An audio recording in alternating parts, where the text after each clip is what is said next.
groping women's genitals, trying to have sex with a married woman, and saying when you're a star, they let you do it. Already, some of Trump's own staffers admitting to CNN the story is appalling. One campaign source telling us the timing of the article could be a death knell. That's a quote. Up front tonight, Donald Trump supporter Scotty Now Hughes, Hillary Clinton supporter Maria Cardona. Her firm does a pro-Clinton super PAC.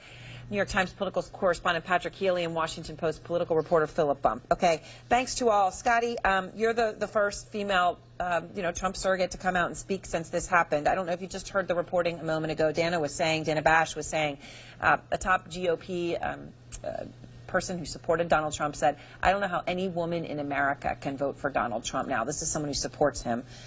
What about you? Well, those words are horrendous. They're dreadful. They're appalling. They're foul. But I will say this, the words of Donald Trump for 11 years ago are bad, but they're not near as bad as the actions of Hillary Clinton since she's been in office. There are 4 soldiers in Benghazi right now that are not with us right now because of Hillary Clinton's actions and could care less about Donald Trump's Scotty, work. I understand what you're trying to do, and you're trying to do your job, right? You're trying to turn this to Hillary Clinton, but I do just have to ask you, has anything changed for you when you hear this about Donald Trump? You have come out here for over a year. You have defended him. Is it different this time? Absolutely. No, well, no, the word I've always said, I don't agree with some of the language he used, but what this did to me, personally, it proved to me that Mr. Trump has not always wanted to run for office. His entire life has not been to get elected and say things to pander to people to get elected. He was not running for office at this time. He was a part of a world that produces movies and books and songs that use this type of language that I guarantee every single one of us has heard before tonight. And yet, and now he is running for president, but it just shows that he is only running for president for one reason only, because he has problems. He knows that this country has problems that he doesn't believe anybody else can fix. He wasn't a politician. He didn't want this office, but he knows that America's in so much trouble, he needs to help. So, Scotty, I want to play for you part of this tape, a brief part, and I'll explain to you specifically why in just a moment, but let me just play something he said in this tape about Tic Tacs and kissing a woman. Here is Donald Trump. I better use some Tic Tacs just in case I start kissing her. You know, I'm automatically attracted to beautiful. I just start kissing them. It's like a magnet. I just kiss. I don't even wait. And when you're a star, they let you do it. You can do anything. So, Scotty, I know a woman who heard that line today. It stopped her in her tracks. I have known this woman for years. She told me that when she heard this, she could only think of one thing, and that is what Donald Trump did to her. And I want to quote what she told me. She said, the Tic Tacs. That's exactly what Trump did to me. Trump took Tic Tacs, suggested I take them also. He then leaned in, I'm reading this, catching me off guard, and kissed me almost on the lips. I was really freaked out. After, Trump asked me to come into his office alone. I figured I could handle myself. Anyway, once in his office, he kept telling me how special I am and gave me his cell phone and asked me to call him. I ran the hell out of there.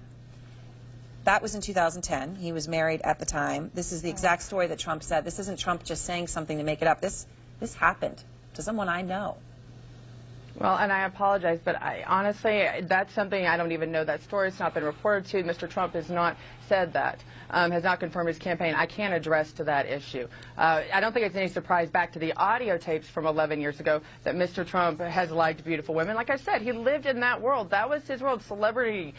We see that all the time in movies. Doesn't excuse it, but if we're going to hold him accountable for the words he said 11 years ago, then we need to hold Hollywood celebrities accountable for their actions today and not allow them to be on the screen saying these same words. I'm reporting that story right now. It's someone I know. It happened.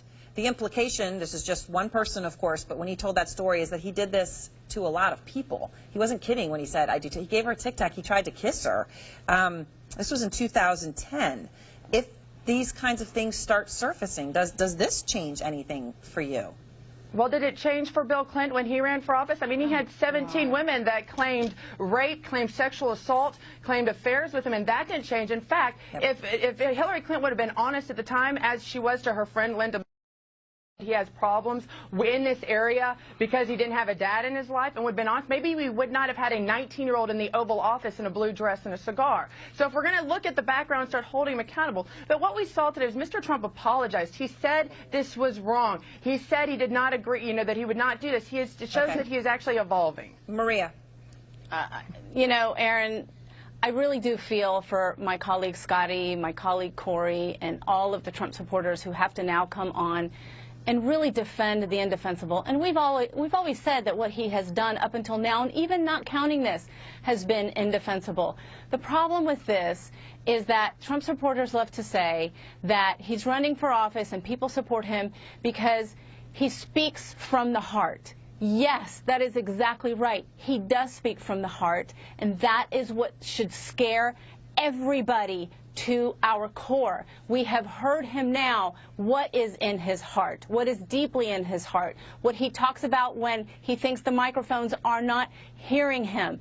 And as a mother, as an immigrant, as a Latina, when I heard this story, you know, Democratic strategist and Hillary Clinton supporter aside, it made me nauseous, Aaron. It made me nauseous. It made me want to go home and cling to my 9-year-old daughter with the thought that this is a man who, by the way, is now an irredeemable pervert, a predator, who is seeking the Oval Office, who wants to be our commander-in-chief and represent this country around the world, who will be somebody who supposedly should be a role model and somebody that our children look up to. God forbid